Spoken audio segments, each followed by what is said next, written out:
Okay, good afternoon, everyone.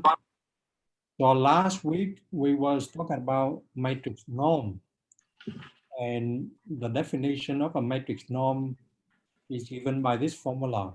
So you take the map A, you apply to a vector W on the unit circle, and then you take the radius of the image, and that will be the norm of the matrix A. Okay, and so to visualize it, suppose you in the plane, so n equal 2, yeah, and then I just take a matrix A to be a 2 by 2 matrix, then I apply to the unit circle, then I got this oval shape image, okay, and the radius of this image is the norm, the 2 norm of the matrix A, okay, so that is the geometric interpretation in the 2 norm of the matrix.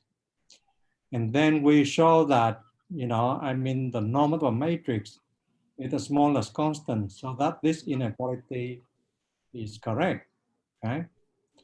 And we also stated that the norm of a matrix satisfies those properties of the norm. And then we prove, at least for the case n equal 2, the theorem that allows you to compute the one norm of a matrix. Okay, so essentially for the one norm, you just take the sum in absolute values of each column of a matrix, and then you take the maximal over those values. Okay, so remember one norm, so the number one look like a column, so you just take the column sum. And for the infinity norm, instead of the column sum, you just take the row sum and absolute values, and you've got a bunch of numbers, you take the maximal values, okay? So we prove for the case 2 by 2 matrix, and if you read the lecture notes, there's a proof for the case n by n matrix. And then we did some example, and we also introduced what is the condition of a matrix. So remember, the condition number of my matrix is only available for square matrix because A inverse, yeah? So for the rectangular matrix, it doesn't make a lot of sense to talk about inverse of a matrix. You have some pseudo inverse, but we are not going to talk about it. So the condition number is just the norm of the matrix times the norm of the inverse of the matrix. And if the matrix is singular, then A inverse doesn't exist. And the condition number just become infinity. So we did an example for this 2 by 2 matrix. And then we say that if the condition number is large, then the matrix is ill-conditioned, okay? And so those inequality will be given in the tutorial. Essentially, let's say that if the condition number is big in the one norm, then it's also big in the two norms, yeah? Because, if K1, kappa 1 is big, then kappa 2 is big as well by this inequality. And vice versa, if kappa 2 is big and kappa 1 has to be big by this inequality. And so we say that, somebody please mute the music, thank you. So here, let's say that the condition number in the one norm is equivalent to the condition number in the two norms. And you have a similar relation for infinity and the two norms, or the one norm and infinity norm, okay? And then last week, I started talking about this 4 inequalities. So I will prove those inequality one by one. So let me show you what I did last time on a piece of paper. So if you remember last time we proved the very first statement, yeah? We proved the very first inequality. So we prove that when you have two matrices A and B, okay, then the norm of the product, okay, is less than or equal the products of the two norms. And how do we prove that? So this is the proof, yeah. So we just played again with the definition. So the definition of the norm. So this one is definition, yeah. Okay. So definition just say that the norm of A times B. It just you take A times B, you multiply by any vector V, non-zero vector V, and you take the norm and you divide it by the norm of the vector V. Okay. And remember, the very theorem after the definition say that the norm of a matrix is the smallest constant, so that AX, when you take the norm less than or equal to the norm of A times the norm of X, yeah. And now if I take my vector X to be BV, then I have this inequality, okay, from the theorem right after the definition of a norm. Then I put that inequality into this definition. Okay, then I got out the norm of the matrix A. And remember, the maximal is over V, the maximal is over V. So this quantity, the norm of A, doesn't depend on the V. So you can pull it out before the max. So if I pull it out before the max, and I got this line. And again, now you recall the definition of the norm of the matrix B. So this is exactly the norm of the matrix B. So you write down. So you see you have the sequence. If you read from the top, A times B, when you take the norm, it less or equal the product of A times B. Okay. So any question so far? So far, so good, yeah? So now my question to you is, how do I use this to prove the condition number of AB is less or equal the condition number of A times the condition number of B? So how do I prove this? Second statement. The hints is just use the previous statement and the definition, the condition number. So anyone, so you can put in the chat. So let me see whether you have anything in the chat.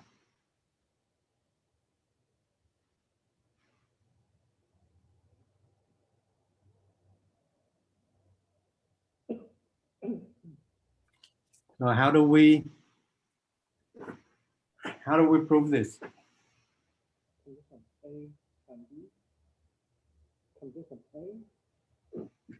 Sorry, somebody say something.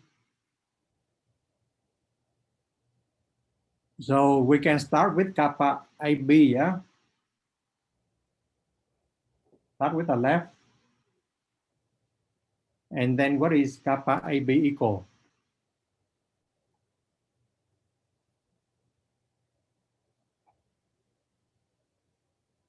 So just the previous slide, I mean, we define the definition of the condition number.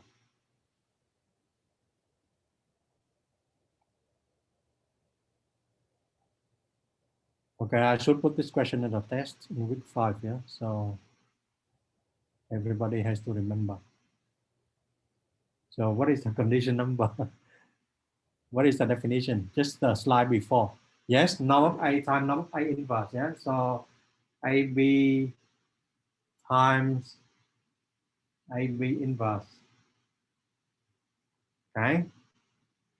And now, so remember, we just proved that this one, okay, the product of, the norm of the product is less than or equal the products of the two norms. Okay. And so remember, AB inverse, it's just B inverse times A inverse. So this one you got B inverse. And this is A inverse. Okay. And then what is this one?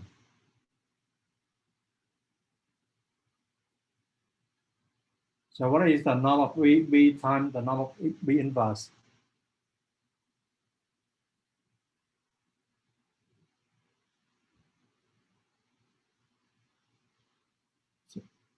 Yes, kappa B, yeah. So kappa B, yeah. And similarly, you can have, you know, this term and this term give you kappa A, and that's it. So you just have the full inequality there. So kappa of AB is just the norms of AB times the norm of AB inverse. And then by the inequality, we just prove less than or equal the product of the two norms, yeah? And you gather the terms, and you got exactly what you need, okay? So that is the second statement. Well, maybe the second part of the first statement, yeah? And now what is the next statement? So the next statement is kappa of, no, norm of I is 1. So I is identity matrix, and kappa of I is 1. So what is the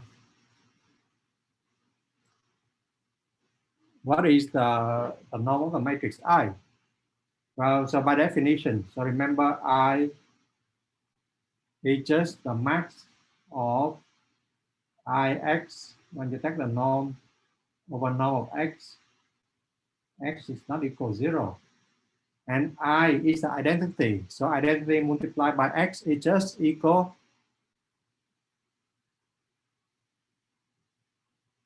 So identity multiplied by x is just equal x again. Yes, correct. Yeah. So then you have max of norm of x over x. And this one just equal 1 always. Yeah. And you can do the same. So because identity inverse, yeah, it just equal identity. So then now you just have a norm of identity inverse. It's just the same as norm of I. So norm of I inverse is the same as the norm of I, which is just equal 1. And now condition number of I is just norm of I times the norm of I inverse. So 1 times 1 is just equal 1. Okay. So that is the second statement. Okay. And now the third is kappa. So condition number of a scalar, okay, is when you multiply by the matrix A, then it's just the same as the condition number of the original matrix. So why is that?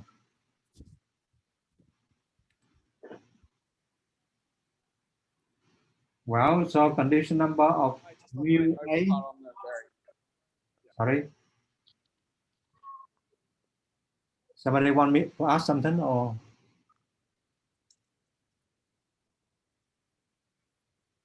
So condition number of mu A.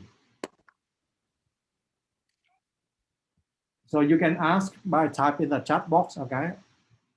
So the condition number of mu A is just mu A, right? Take the norm times mu A inverse. Take the norm, okay?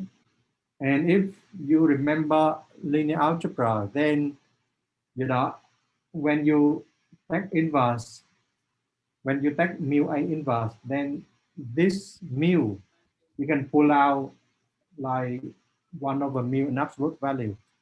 Well, because we take the norm, yeah? And then this mu is taken out as well. So mu here has to be different from 0, otherwise it blows up here. So mu, 1 over mu in absolute value got cancelled. And so in the end, you just have the condition number again of the matrix A. Okay. So the condition number doesn't change when you multiply the matrix by a scalar. Okay. And now the last one. So the last one is interesting. So condition number of A inverse is just the same as the condition number of A. So why is that?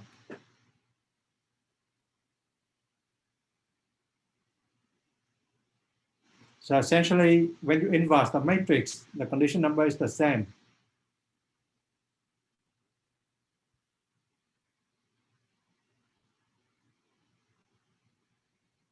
So why is that the case? Anyone?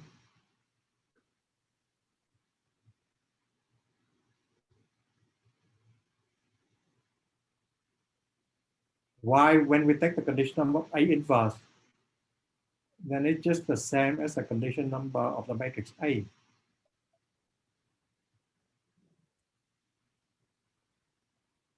Yes, exactly. So you see it, right? So this one is just A inverse times A inverse, which is just A, right? And the condition number of A is just A times A inverse. Okay, so therefore it is true. So because A times B equal B times A, right? So for all non-singular matrix A, yeah. Okay, so maybe the last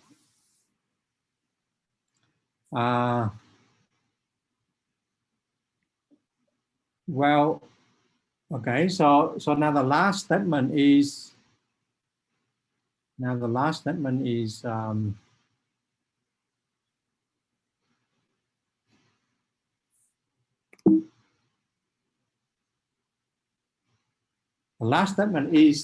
interesting.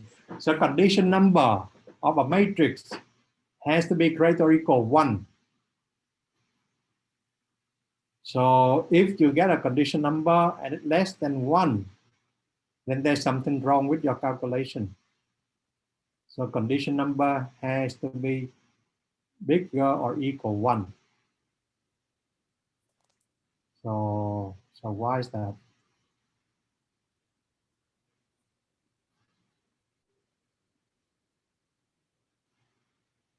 So condition number of a matrix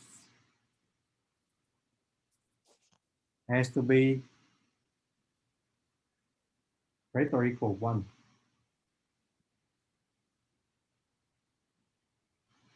So why? So the hint is you just use 1, 2, 3, 4 in some combination, then you will get the results. So why the condition number is greater or equal 1? Consultation. Yes, you can email me or I can set up a consultation hours. Yes, you can email me any, then we can arrange a common time or we'll set up a consultation hour. So it's up to you, okay?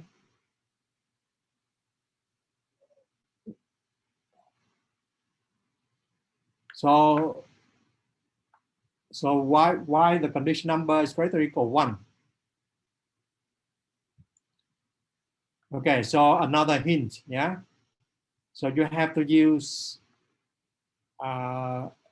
relation 1. So remember condition number of A times the condition number of B is greater or equal condition number of A times B.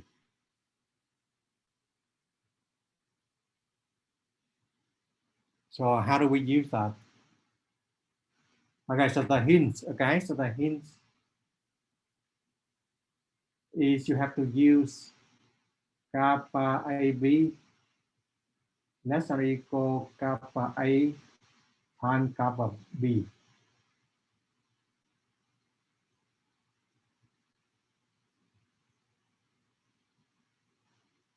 So with the hint, anyone got the idea how we prove it? Yes, exactly. So now if I take A to be A and B is A inverse, yeah, then I have kappa of A A time A inverse, yeah, to less than or equal kappa A time kappa A inverse. Yes. And remember A time A inverse is identity, right? So this one is kappa identity. Yeah. And remember we proved that kappa A inverse is the same as kappa A, right? So this one is the same as kappa A. So kappa A. And we also say that kappa identity is 1. Okay. So now you got kappa A square greater or equal 1. Yeah. So therefore, you know, because kappa is a positive number, it's a product of the norm of A's and norms of A inverse, so a positive number. So therefore, kappa A has to be greater or equal 1 for all non-singular A, non-singular matrix A. Yeah, because you don't want it blows up, you don't want it blows up here. Yeah. So essentially, the last property is the combination of the first 4. You know, you use in the correct way. Okay.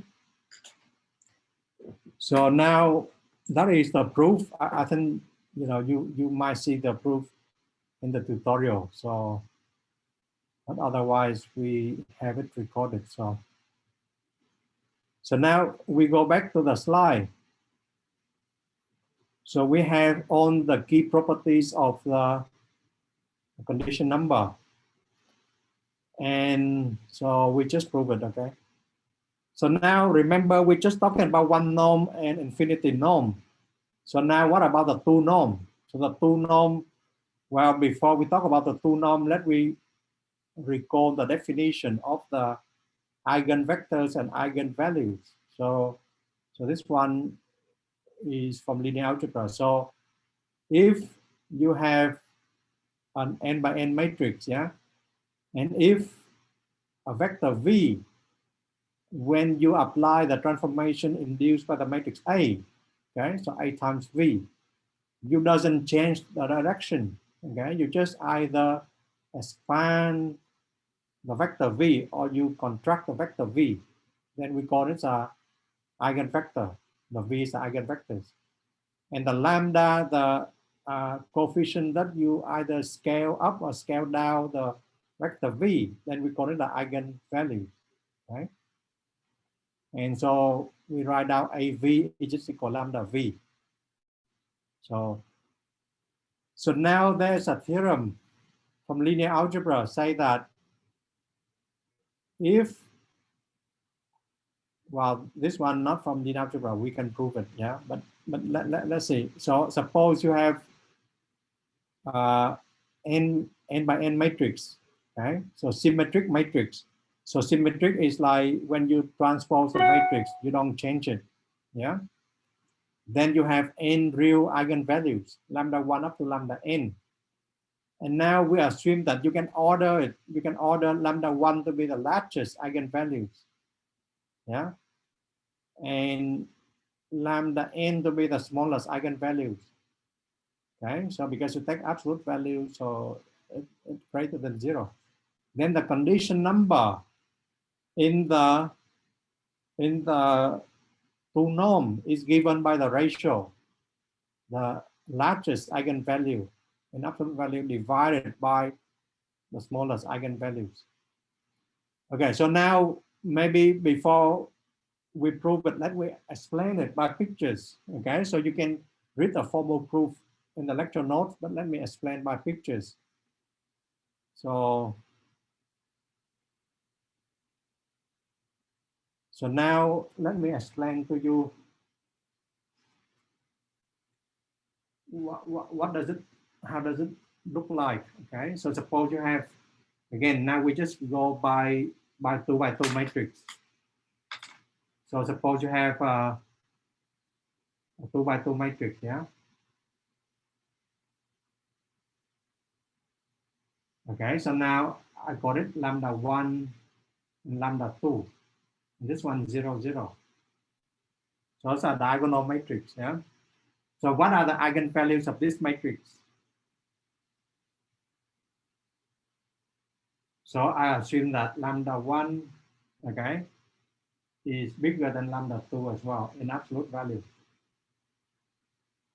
Yeah. Or well, in this case, we just assume that lambda 1 is bigger than lambda 2 is bigger than 0. Okay, so make it simple. So what are the eigenvalues of this matrix?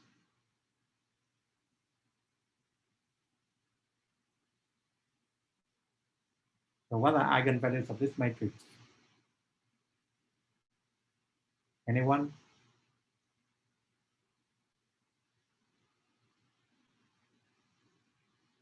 So what are the eigenvalues? Lambda 1 and lambda 2, right? Because if I take, say, A times E1, okay, what is lambda 1, lambda 2 times 1, 0? Then I just get lambda 1, 0. What is just lambda 1 of E1? Yeah, so this one is just lambda 1 of E1. So E1 is my eigenvectors and lambda 1 is just the first eigenvalue, right? And you can do the same, you know, AE2 is lambda 1, lambda 2 here, and 0, 1, yeah?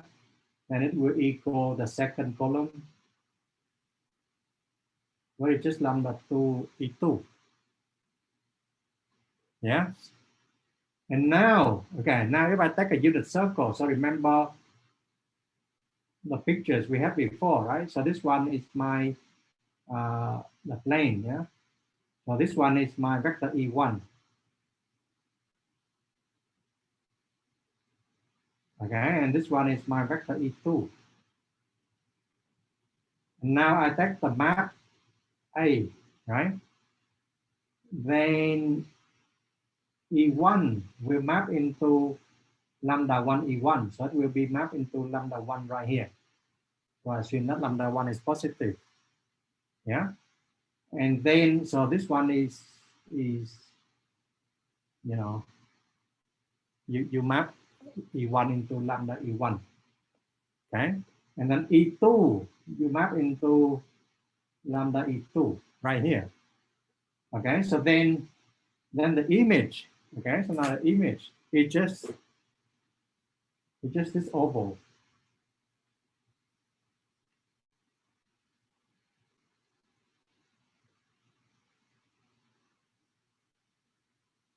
Image is this oval.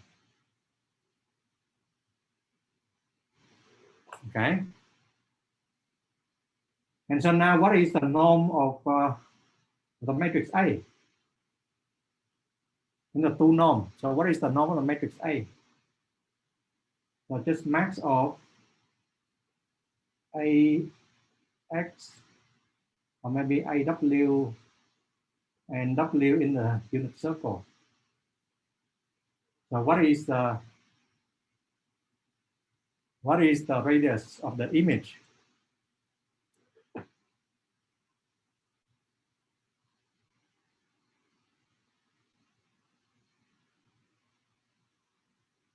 So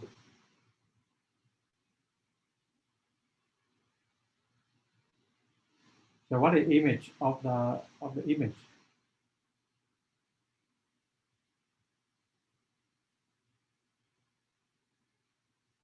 Just equal lambda 1, right? Yeah.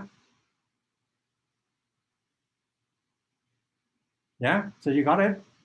Because remember we say that the max of the radius of the image, yeah, is just the norm of the matrix. And in this case, because we assume that lambda 1 is bigger than lambda 2, so just equal lambda 1. Okay. And now, okay, so now the thing is, now what happened for A inverse? So now A inverse, yeah. So we are not going to elaborate, but suppose you got a matrix. Suppose you got a vector V. So, well, maybe just in this case, we just do it. Maybe later on we can do a full matrix. But at least in this case, then you have A inverse. It's just 1 over lambda 1. 0, 0, 1 over lambda 2, right? Yeah. And I'm not going to do the calculation again, but you can see that now what is the norm of A inverse?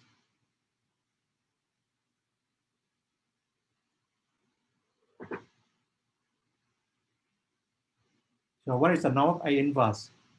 1 over lambda 2, yes, because now, you know, I mean, now 1 over lambda 2 is a bigger number. Yeah, so 1 over lambda 2 is a bigger number, right? So when you take a map, then 1 over lambda 2 is the radius of the image. And so now you put them together. So now you have kappa of A in the two norm is norm of A times norm of A inverse. It's just lambda 1 over lambda 2. Okay. So in the two norm. Yeah. So at least you can see that the theorem is correct for the simple case, yeah, for the diagonal matrix. Okay. And for the case the lambda are positive. Yeah. But in general, you know, you just consider the absolute value, then you can reduce to this simple case. Okay. And now what happens if you have a non-diagonal matrix? So you believe this is the correct case, yeah? So now what happens if you have a non-diagonal matrix?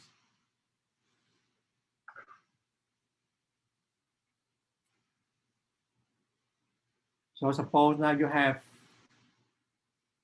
A equal A11, A12, A21, A22. Again, I just consider the simple case for 2 by 2 matrix, yeah?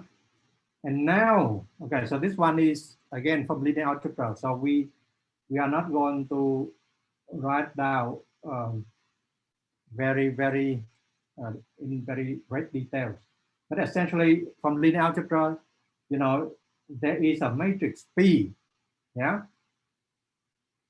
and there is a matrix D, so that A can be written as P D P transpose. Okay, and P is a matrix, a very special matrix that satisfies the condition P transpose equal identity. Right? No. When we don't put anything, then it can be any norm. But when we put a subscript 2, it means that's a 2 norm. But when we put this, it means that generic norms can be true for any norm. Okay. Okay. So this one is a general case, yeah. Well, at least for the 2 by 2 matrix. So what is the matrix P? So the matrix P is V1, V2. Okay, 2 vector. And so this matrix D is a diagonal matrix that contains 2 eigenvalues of the matrix A. And then this one is just V1 transpose, V2 transpose. Okay. So, well, I mean, you can do that. You can see the calculation in the lecture notes, but what does it mean? So it means that, you know, I mean, suppose you have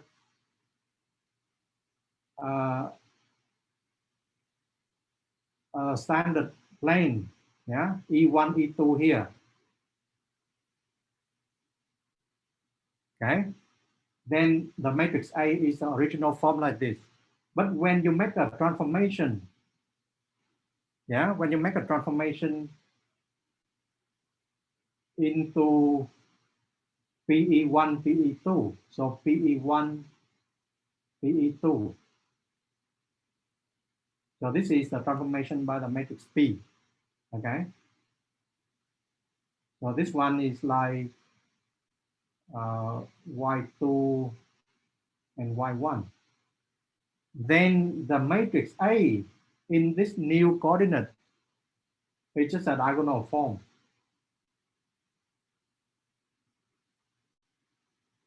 Yeah, so this is the matrix A in the original form.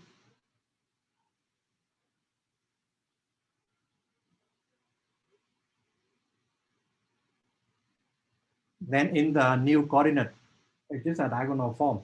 And you can use the proof for the diagonal form. Okay, so that is the idea. Okay, so the idea of the proof. And now if you want to read the proof formally, then it's in the lecture notes. Yeah. So, but the idea is still the same. Yeah. So the matrix P is just a transformation, a transformation of the coordinates to transform your matrix into a diagonal case. Yeah. And then in the diagonal case, you know how to prove it already. And when you prove it there, you can transform it back to your original plane. So that is the idea how you prove in a general case for 2 by 2. And the same is true for n by n matrix as well. Okay. And then you can do the calculation and you can see what is going on. So the calculation I put in lecture notes. Okay.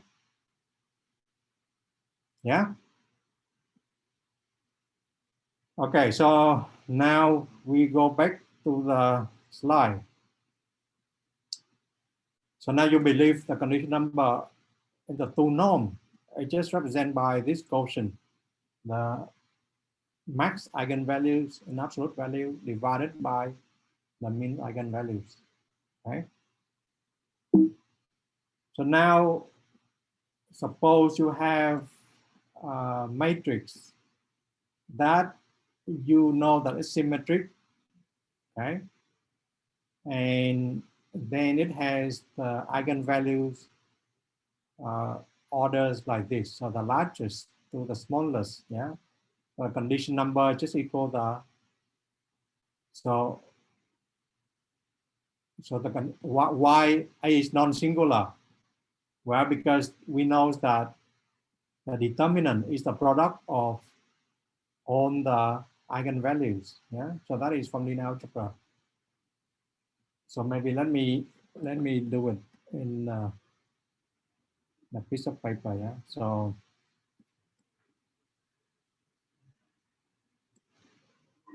uh,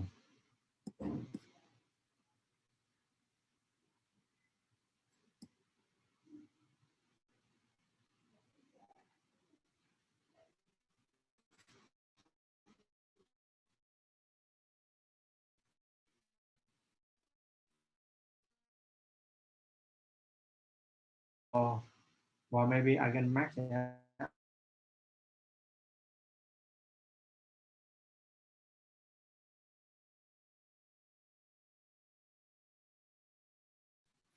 4.2 and dot eigenmean is just 0.00. Okay, and A is non-singular because so A is non-singular because determinant of A is the product of lambda 1, lambda 2 up to lambda n is greater than 0, right? So you can use that criteria because the determinant is the product of all eigenvalues. And then the condition number, okay, is just the lambda 1, the lambda max over lambda mean. So what is 1,000.40.2 1004.2 divided by 0.005. And you can put into the calculator. Okay, so I leave it dot. And now the next slide will be, okay, so this one is the main theorem, okay, why we study condition number, matrix norm, and so on and so forth. So remember the numerical example we did last week, yeah? So we have a matrix A, and you add some noise to the right-hand side, okay? So we use notation for the noise with delta B. So delta B is you add some noise to the vector B. And you can add some noise to the matrix A as well. So delta A is the noise when you add to the matrix A. And now the next theorem will show that, you know, yes, noise is a possible error, yes. Yes, so, you know, like suppose you put in like B is 1, 2, 3, yeah, but because the errors, the rounding off errors, the noise from the measurement, then you have B is 1.0005 and then 2.0001, something like that. You know, so that is we can correct round off errors, possible errors and noise, yeah. Okay. Or perturbation. So in other words, perturbation, yeah. Okay. Okay, so now the next theorem say that now I can quantify what is going to happen to my solution, okay, when I have some perturbation in the matrix A and in the vector B. And you see that here the theorem is given in a very general form. So P here can be 1, 2, 3, can be infinity. Okay, so any norm, yeah. And if you look at the right-hand side, the term, well, this term is a condition number of the matrix A, yeah. And this is gamma is something to make sure that, you know, gamma times the condition number is less than 1. So this one is something positive. Okay, so you don't take 1 minus something bigger than 1. Okay, so you take something 1 minus of something less than 1. But the main terms is this condition number on the right hand side. And so this is a relative errors in the matrix A, and these are relative errors in the matrix B, so in the vector B. Okay, so let's say that essentially the relative errors in the vector X of the solution AX equal B, okay, is the condition number multiplied by the relative errors in the matrix A and in the vector B. Okay, so the condition number is like the amplifying factor. Yeah, so suppose you have this one is a billion, then somehow it just amplify the relative errors in the vector B and in the matrix A, you know, to the solution of the linear system. Yeah, so that is exactly what is going on.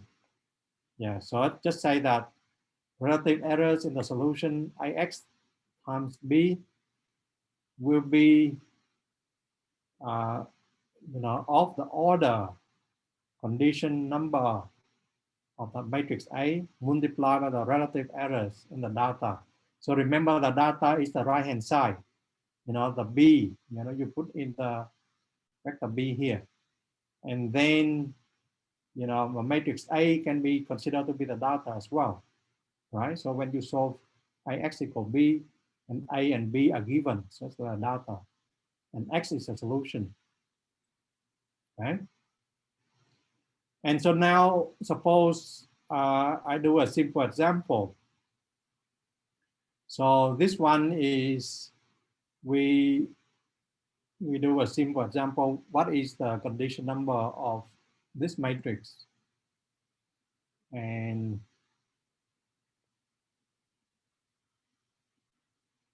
you can see that what does the theorem say? Yeah. So if you the condition number of a matrix, so 2, 4, 1, 2 plus mu less than 1, so A inverse 1 over 2 mu 2 plus mu minus 1 minus 4 2. Okay, so now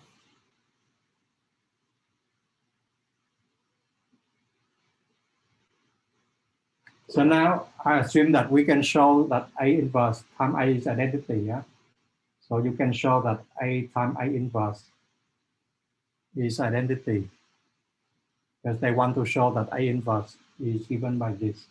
So you can take 2, 4, 1, 2 plus mu, and then so 1 over 2 mu, 2 plus mu minus 1 minus 4, 2. Okay, and if you do your calculation correctly, yeah, so then this one is like 2, see, 2 times 2 is 4, and minus 4. So you got only 2 mu left here. Okay, and then 2 minus 1, 2, 1, 2, so you got 0 here. And then so on. So then this one, it just become identity matrix. Okay. And then what is the condition number? Well, condition number in the one norm is just the norm of A in the one norm and the norm of A inverse in the one norm, right? And now what is the one norm of the matrix A? Well, the one norm matrix A, remember, you just take the max of 2 plus 4 is 6, and then 1 plus 2 plus mu, so you got 3 plus mu in absolute value. But because mu is something less than 1, so it's equals 6. Yeah. And then you have A inverse. 1 is 1 over, so max of, so now this one we take 2 plus mu absolute value plus 4 divided by 2 mu. Yeah, and then you have 1 plus 2 is 3 divided by 2 mu. Okay, and now which one is bigger? So remember, mu is, so well, 2 mu is a common constant. So what we worry is about this one, yeah? And so you can see that mu is something less than 1. So then this one is in absolute value. This one should be bigger, right? So 2 plus mu plus 4 is bigger. Yeah, bigger than 3. So then this one becomes 2 plus mu plus 4 over 2 mu. Okay. And then the condition number. So now if I combine them together,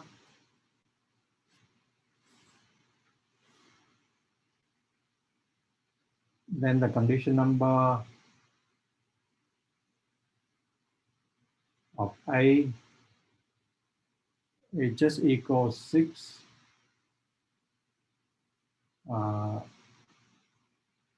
times 2 mu, then 2 plus mu plus 4. Okay, so what is just 3 2 plus mu for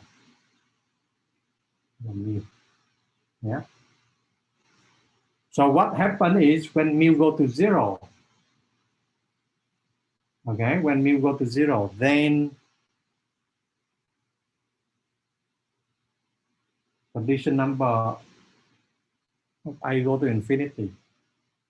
Okay, so that is the main concern we have. And now, if you look into the next example,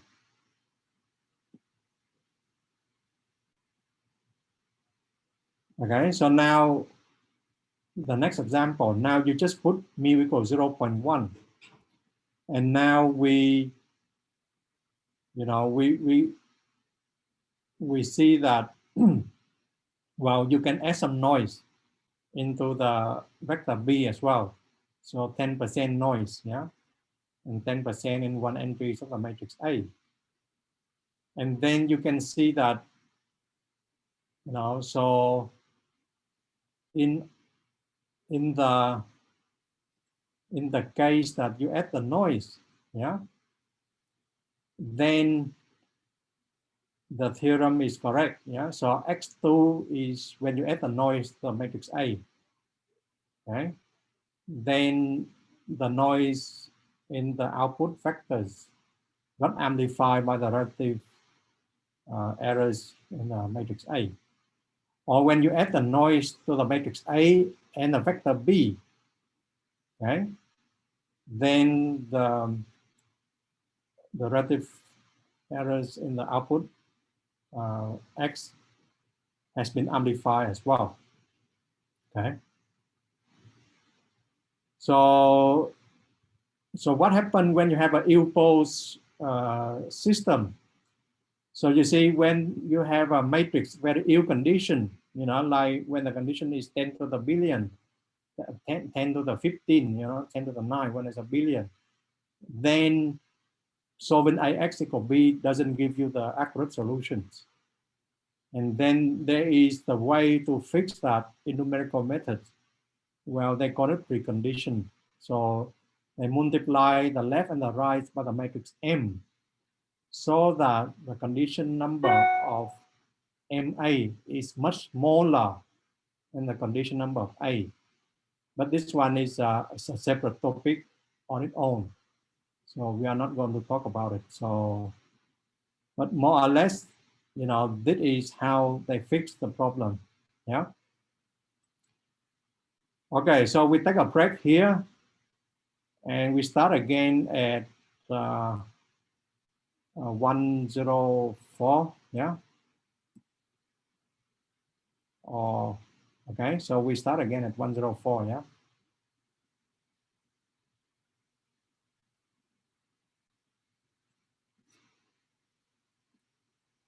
So let me. So any question?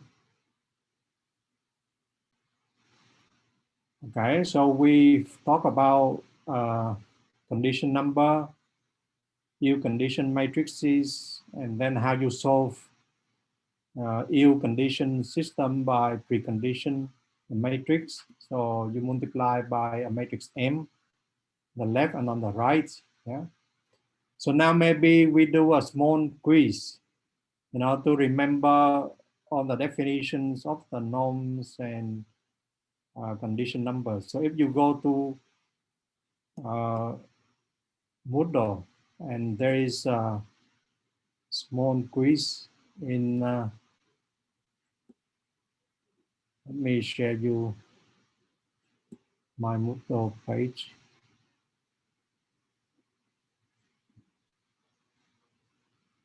So if you go to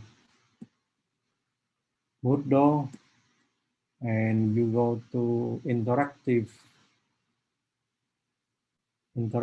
documents, and you go to condition numbers, and you will see that there's a few information are given. So there's a matrix, simple matrix, 3 by 3 matrix, yeah. And so I want you to compute the condition number and the one norm and the two norms. Okay, so I don't ask you to compute the inverse. So the inverse of the matrix is given. The eigenmeans and eigenmax are given as well. So now what is the condition number in the one norm and what is the condition number in the two norm? So let's check your definition. So I'm checking the results, yeah. So now suppose I go to drive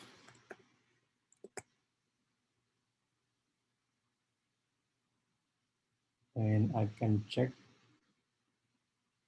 No, sorry, not this one.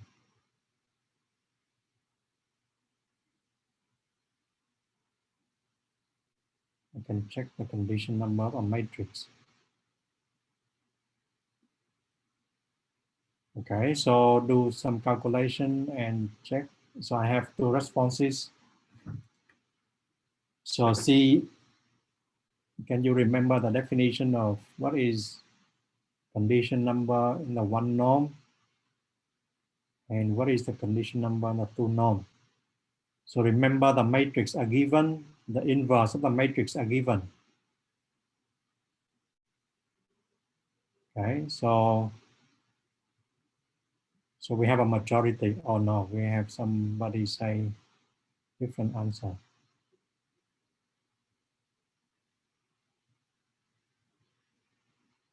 Oh, so two people give.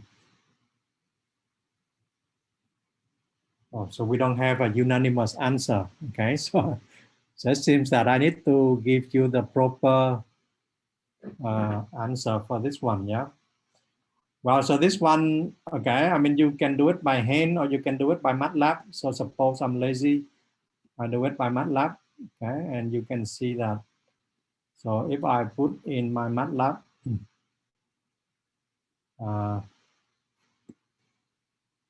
I share my MATLAB with you.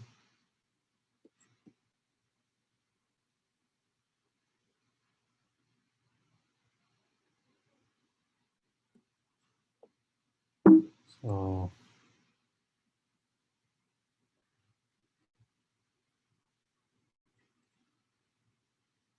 okay, so now suppose I put in my matrix, yeah, so the matrix A is given by A equal, and now I have to type in the correct entries. So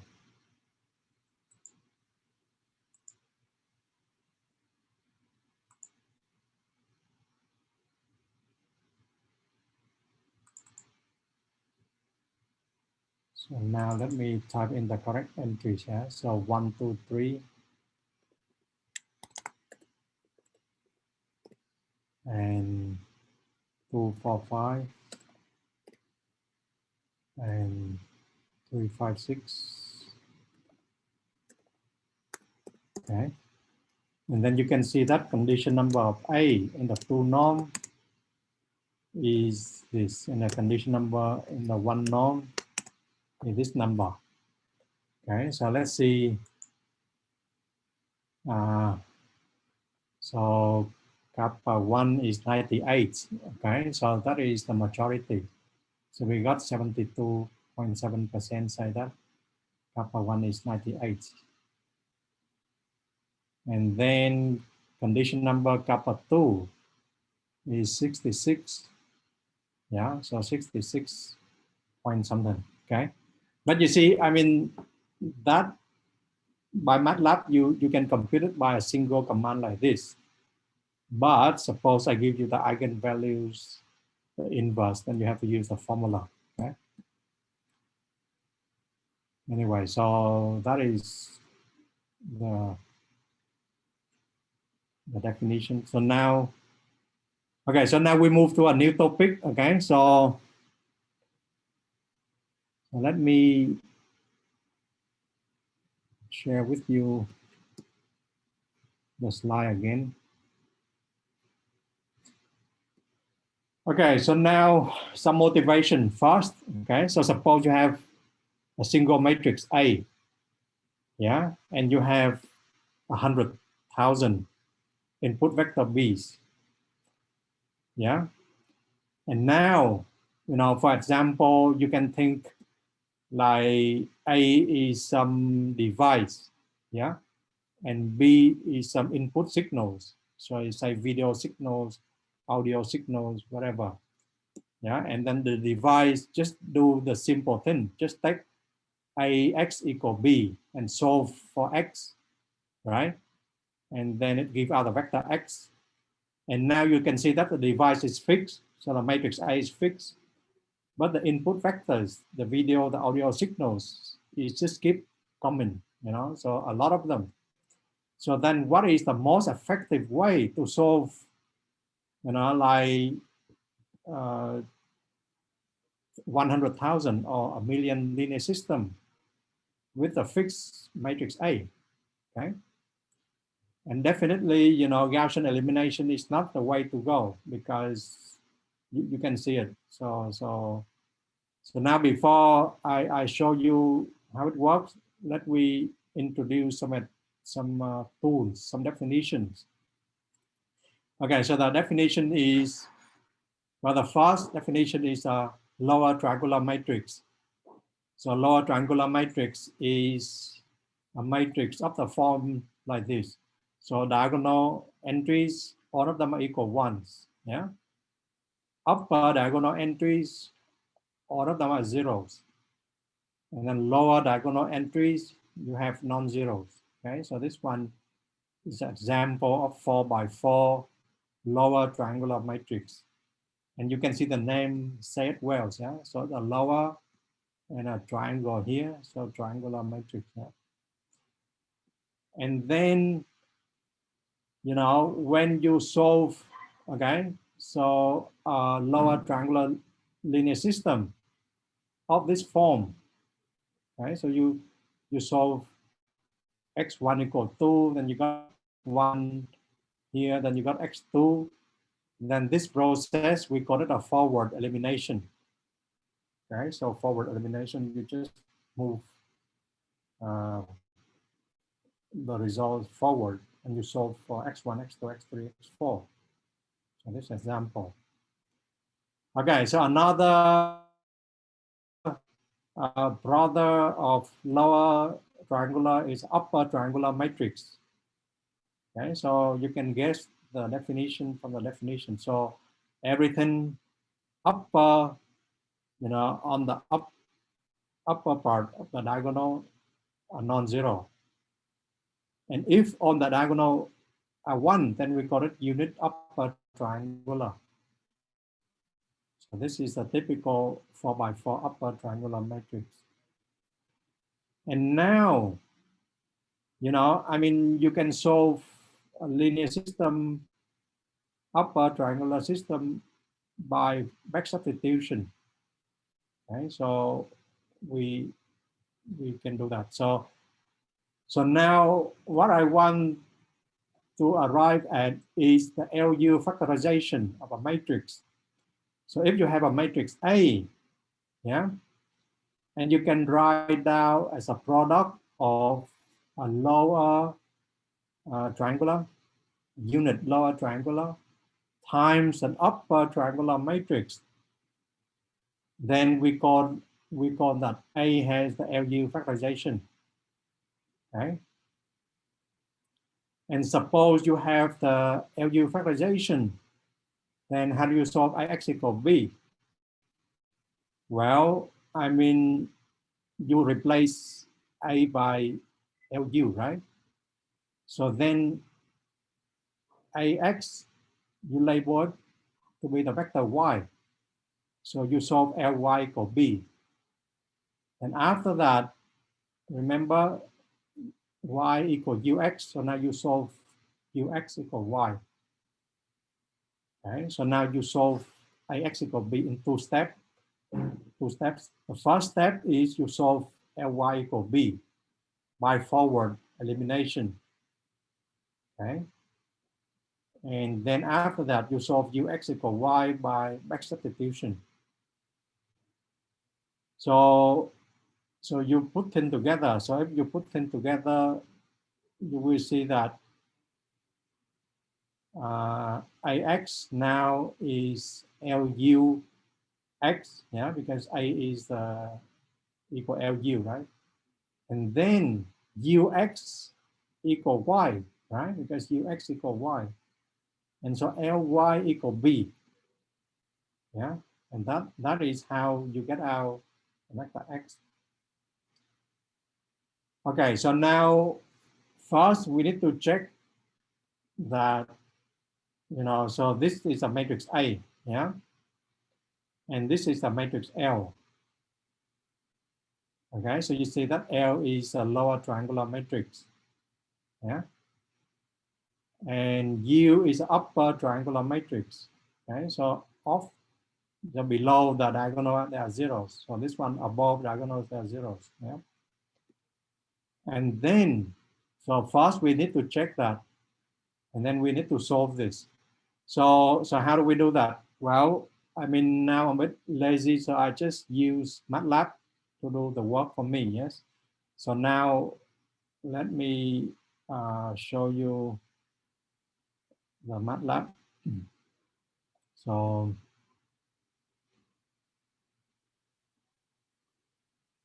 let me share the MATLAB screen.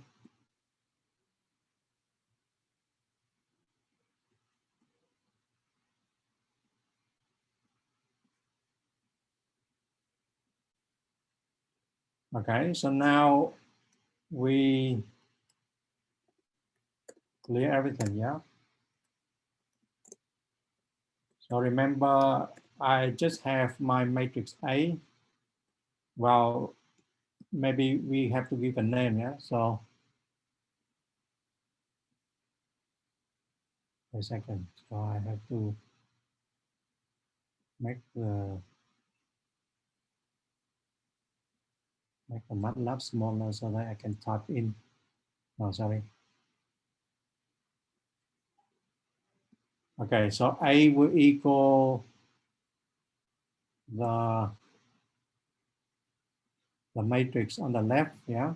So A will equal 1, 0, 3, 2, 2, 2, 3, 6, 4, yeah? Okay. And L will equal 1, 0, 0, 2, 1, 0, and 3, 3, 1. And U will equal 1, 0, 3, 0, 2, minus 4, 0, 0, 7. Okay, so you can see that A is given by this matrix, yeah, 103, 222, 364. And L is given by 100, 10331, yeah. The last one is matrix U. So 103, 02, sorry, 0, 2 minus 4, 0, 0, 7. Okay, so now I'm checking what is L times U. And you can see that L times U is exactly the matrix A, 103, 222, 364. So the matrix A has the LU factorization given by the matrix L and the matrix U like that, okay? And now how do you solve the system? So B is 447. So B is 447. Okay.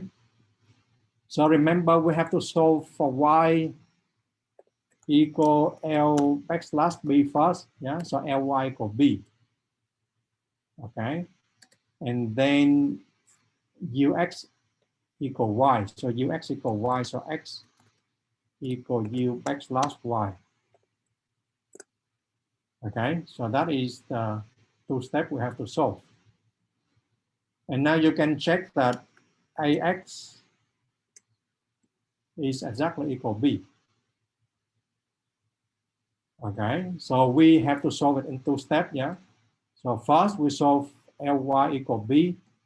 So in a sense, we have to use the backslash command L backslash B, and then we solve Ux equal Y, or X equal U backslash Y, okay?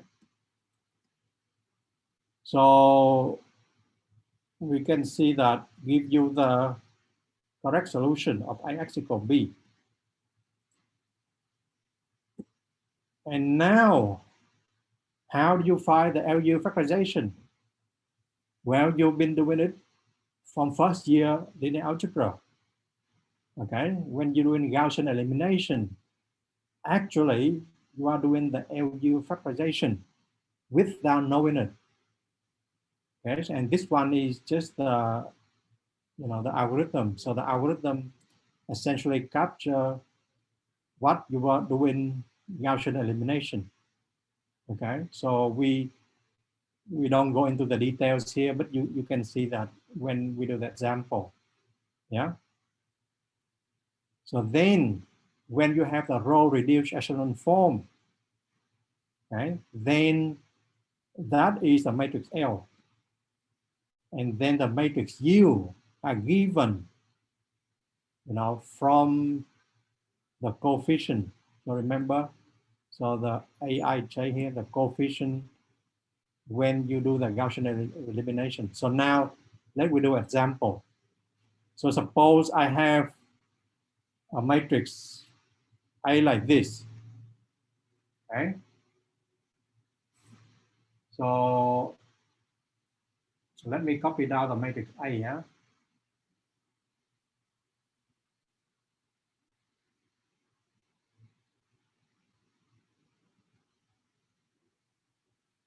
And then how do we do the Gaussian elimination? So let me do it on a piece of paper, and you will remember from first year algebra. So how do we find the LU factorization? Yeah.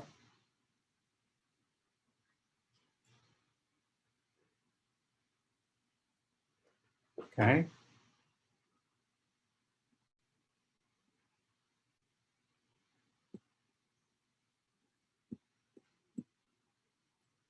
Well, so first, so we have to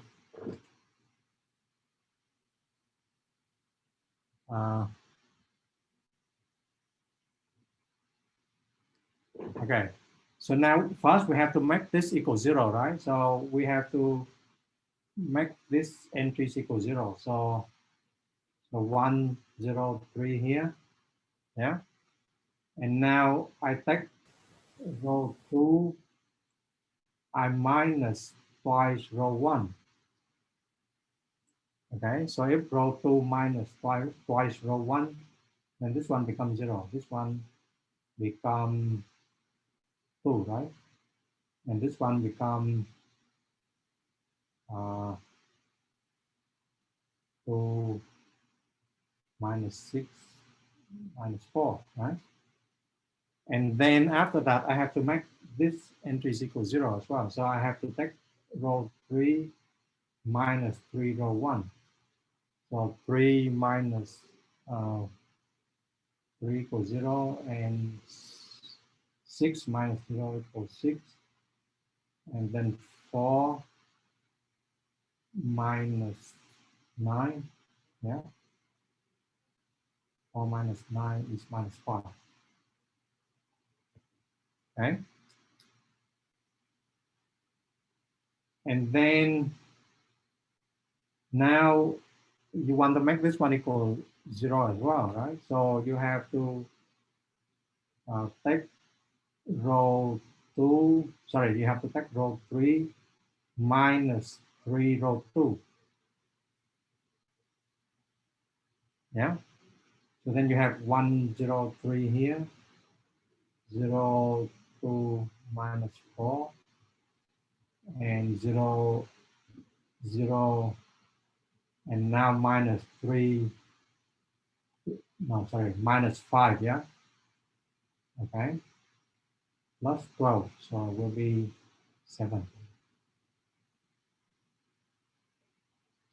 Okay, so this is the upper triangular matrix. So this is the upper triangular matrix. Okay, the upper triangular matrix. And now where do I get the lower triangular matrix? So the lower triangular matrix will be, so remember the lower triangular matrix, yeah?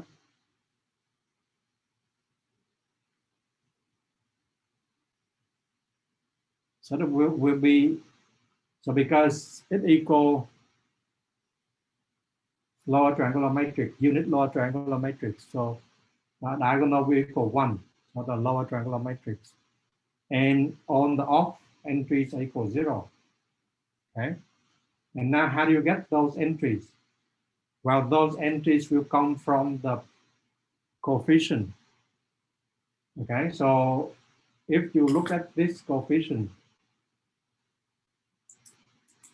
from your row operation, then this one will be 2 and 3. Okay, so it comes from here. Yeah, and then the last entry will come from here, so we got 3 here.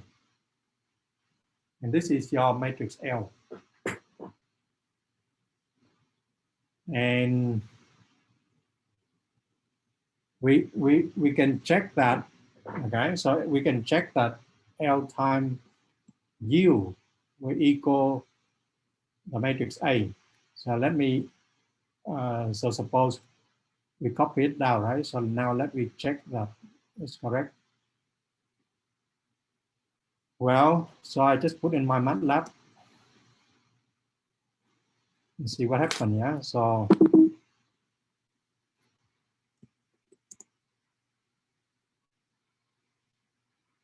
actually this is the one we had before, yeah? So this is a matrix L, is the one we had before, yeah? So matrix L is 1, 0, 0, and 2, 1, 0, 3, 3, 1, yeah? And the matrix U, yeah, essentially what we got before as well in the previous example, 1, 0, 3, 0, 2, minus 4, 0, 0, 7, yes. So we did it before we performed the Gaussian elimination, okay? So then just give you back the matrix A. Yeah, so what I want to emphasize is you've been doing this for years, you know, from first year, right? I mean, and now I just want to show that it just the product of the Gaussian elimination. And now we go back to the slide.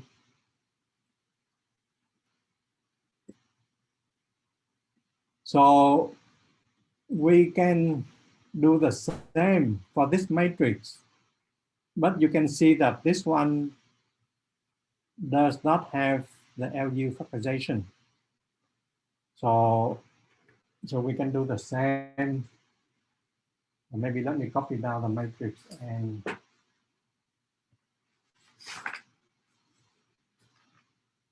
I want to say why is the case, yeah? 1, 1, 3, 2, 2, 2, 3, 6, 4.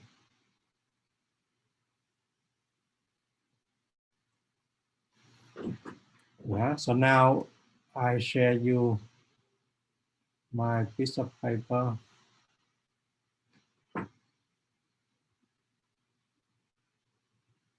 Okay, so this is a different matrix, yeah?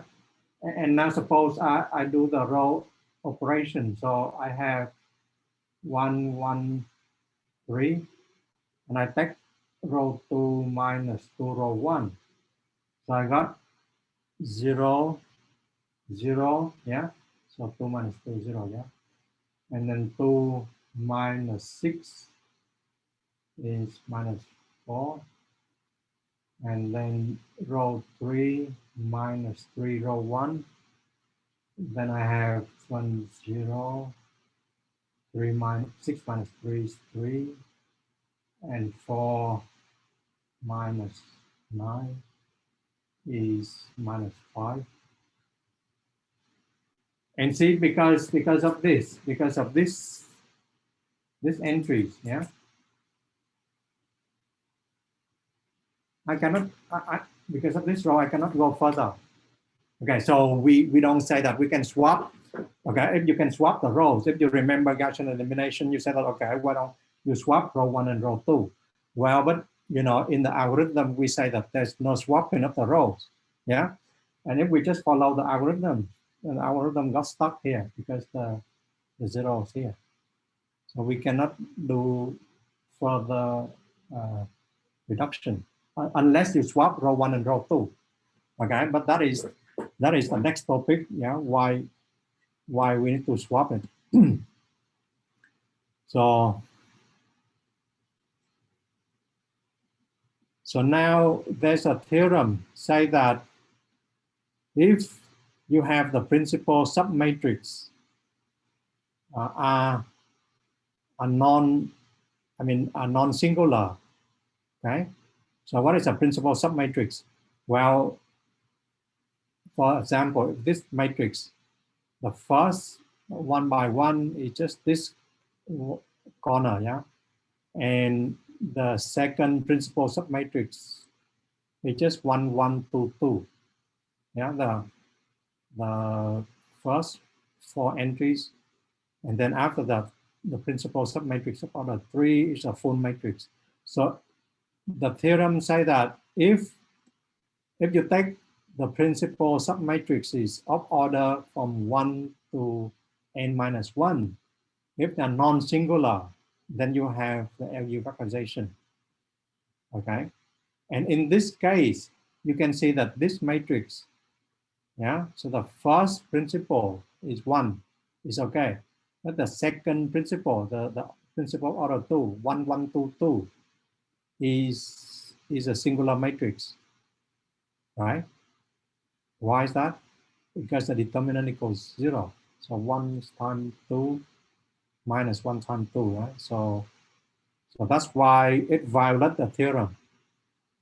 Right? So the theorem says that if you have all the principal submatrices of order 1, 2, 3, up to n minus 1, in this case 3 by 3, then you have to have order 1 and order 2, all of them has to be non-singular.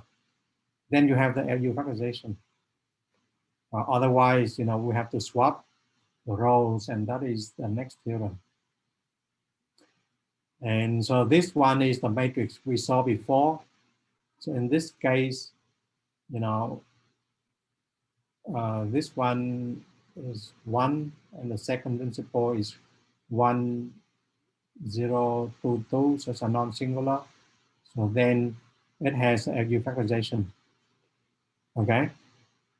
So now, so it come to the, because of that theorem, so it come to the pivoting process. So pivoting process, you know, you have to interchange the rows, yeah, to get out of the situation we had before, right? And when you swap the rows, then actually, in effect, you are multiply the matrix by a permutation matrix.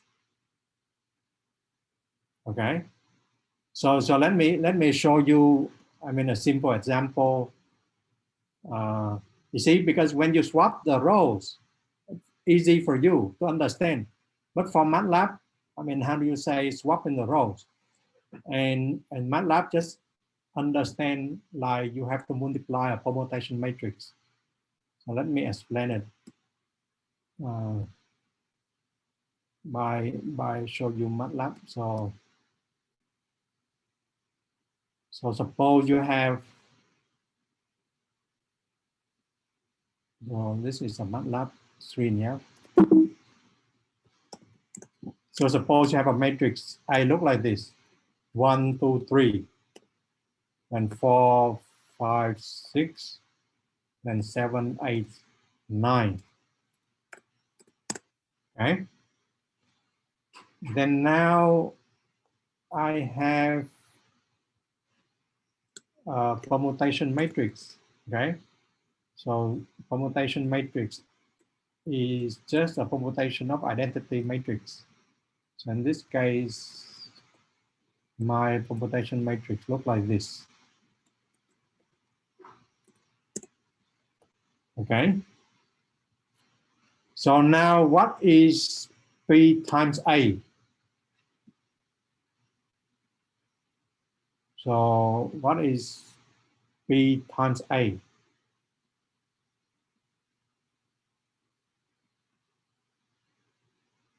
Any guess? So matrix A is 1, 2, 3, 4, 5, 6, 7, 8, 9. Yeah. And the permutation matrix P, okay, is, so you remember the identity matrix, yeah? So just swap the first and the last row. And now if I take P times A, then what do I get?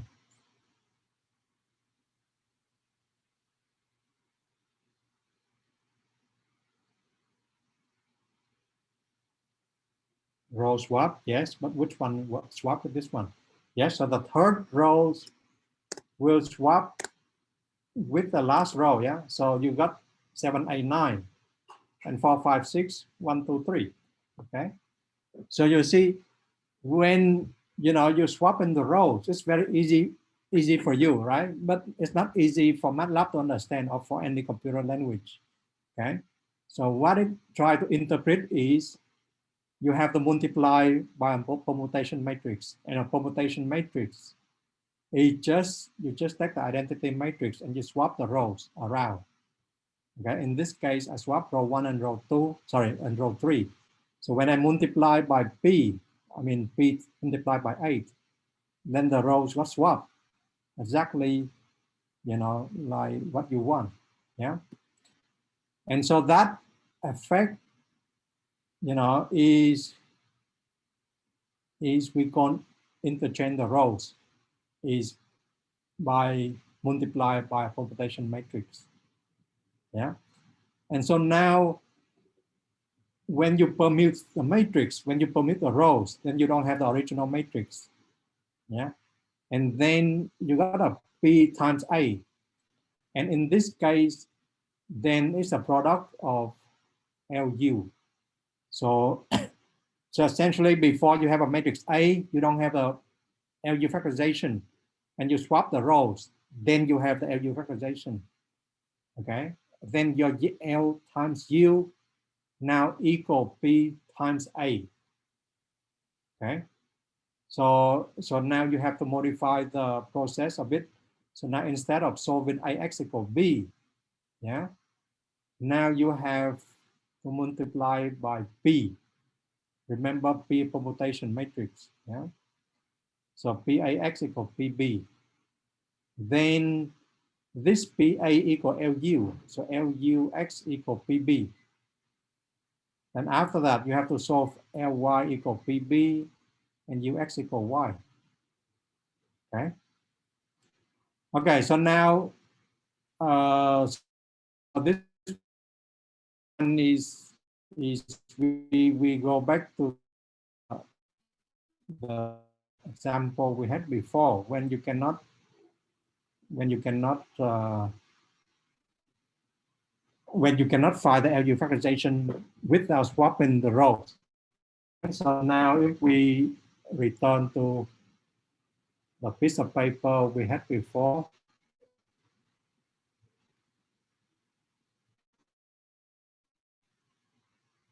so remember, right? So this one is you do two row operation and you arrive at this, okay? And now you cannot do anything until you swap row 2 and row 1, sorry, row 2 and row 3, okay? So now swap, so swap row 2 and row 3. Then you have 1, 1, 3, 0, 0, 3, minus 5.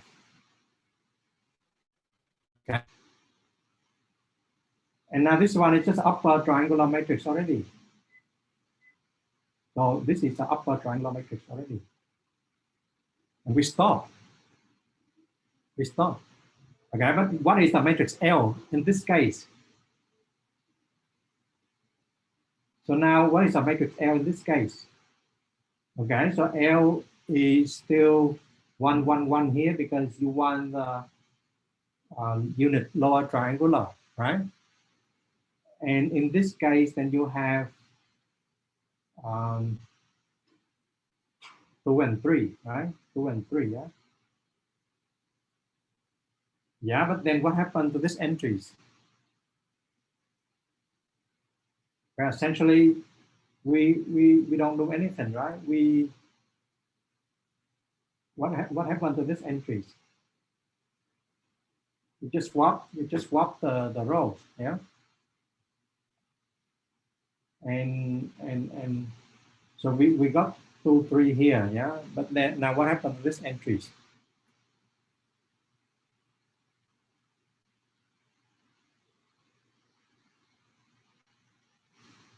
Well, one is meant that you minus something, right? But actually we don't do anything. So it's just 0, right? So we don't do anything. I mean, just stay the same, right? I mean, if you look at the operation, so if you put in 0, then you don't change the rows, yeah? But now if I take the product of L times U, if I take the product of L times U, what do I have? So now I'm just lazy, I just put in MATLAB, yeah? So if I put in MATLAB, then what do I have here?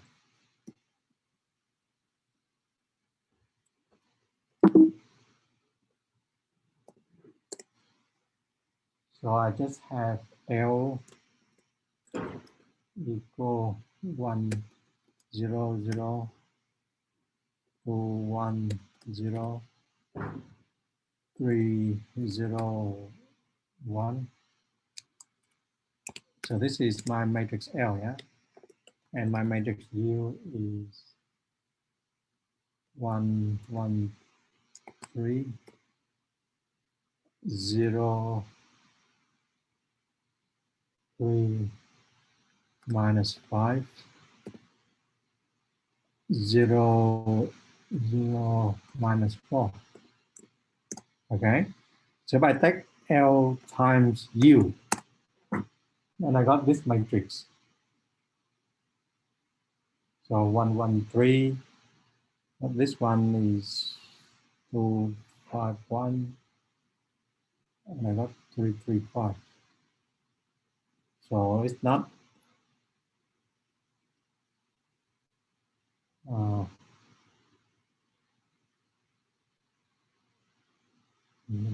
2, 1, 0.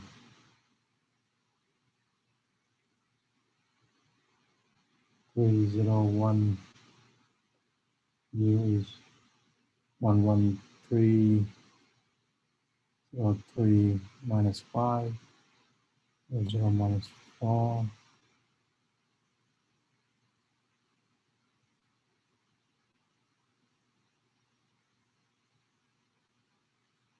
So essentially this one is not the same as the matrix A. Yeah. So you don't have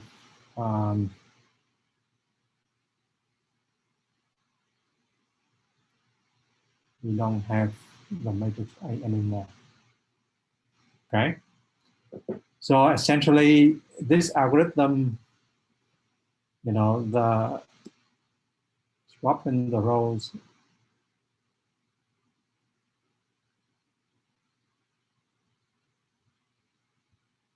doesn't give you the previous matrix anymore. So that's why, okay, so MATLAB will give you what they call a pivot, partial pivoting, right? So Okay, so this one, let me we look at the solution.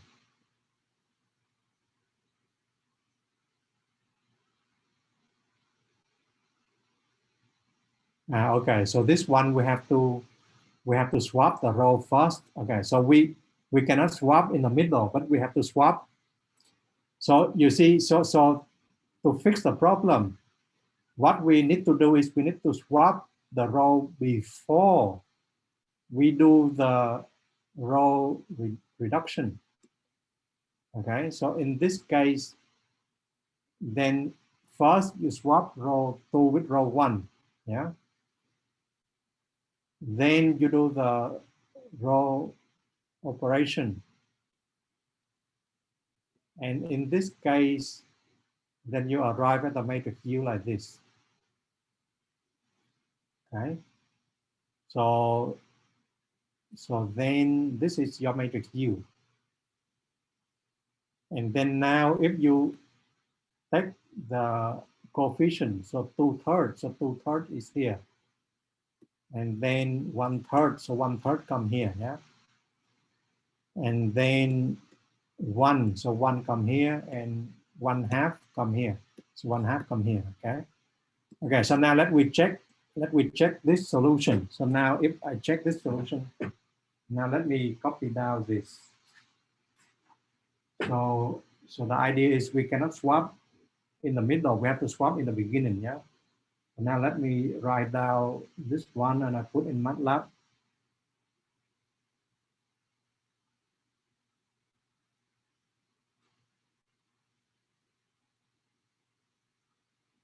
And then L is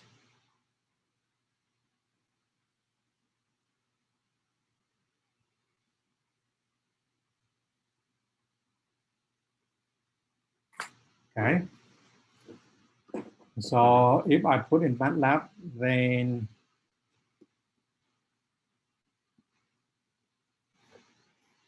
so we cannot swap in the middle, we have to swap in the beginning. So now if I have U equal 3, 6, 4, 2 minus 2 minus 2/3 and 0, 0, 2. Okay. And L is 1, 0, 1, 0, 0, 2/3, 1, 0, 1/3, 1/2, and 1. Okay. So if I take L times U. Okay, so now you see that this matrix L times U. Okay. So remember the matrix A. So the matrix A is just 1, 1, 3, 2, 2, 2, 3, 6, 4.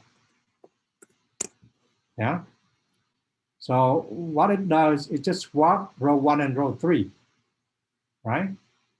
So L times U is equal the matrix A, but you swap row 1 and row 3. Yeah, so in this case, if I set P is 0, 0, 1, yeah, then 0, 1, 0, and 1, 0, 0. Then P times A, okay, is exactly equal L times U. Yeah. So how do we know from the beginning what rows to swap? Yes, that is a good point. Okay, so now how do we know from the beginning what row to swap? That's a very, very good question. So you see that there's many possibility, yeah? But MATLAB will give an algorithm what they call a partial pivoting. So MATLAB will do something like this. Well, this one is the command LU in MATLAB, yeah. So if they give you LU, you put an input, then it gives you the matrix L, matrix U, and the permutation matrix, yeah. Okay, so now how do we know what to swap? So MATLAB give an algorithm called partial pivoting. So we will, yes, okay. So you see, partial pivoting is like they will choose the pivot elements to be the one that has a larger magnitude than other entries. Okay, and then they will swap it. So in our case, yeah, in our case, the matrix, you know, like, well, if you go back to this matrix, yeah, then 3 has the largest magnitude.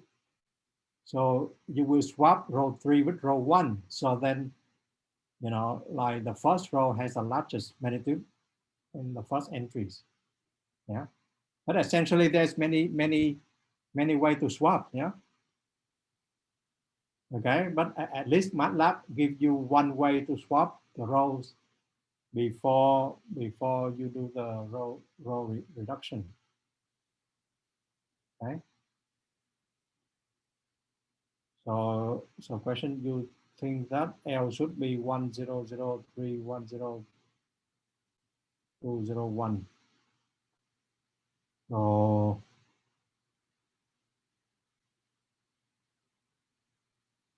why you think that is the case? Or so if you think L is 1003100201, then what is your U?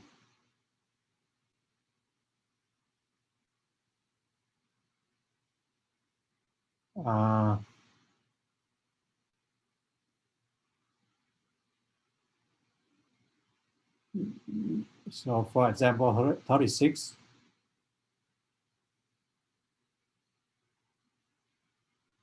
Yeah, but then what is your U? What is your U in that case? Is it the same as the one I have, or so one the same U? Oh, so let me check. So 100.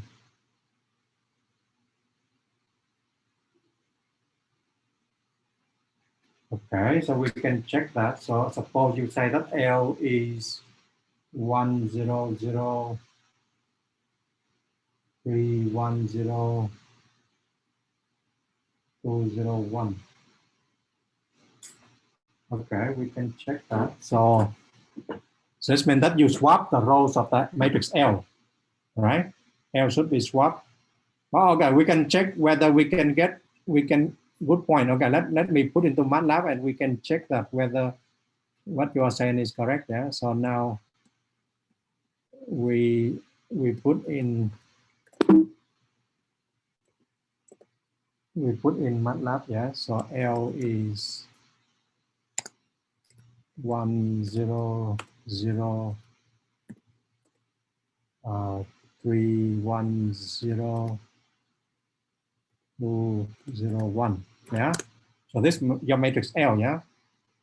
And then the matrix U will be 113. So 113 0 3 minus 5 and 0 0 minus 4.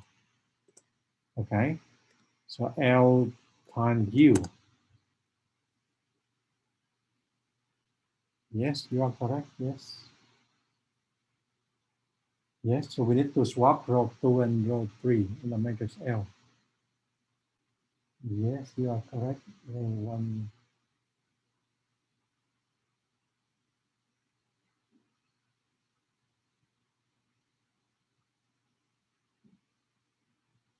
Yeah.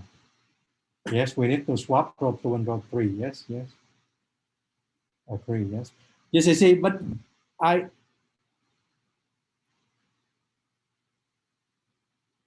think this is okay if we do it by hand, okay?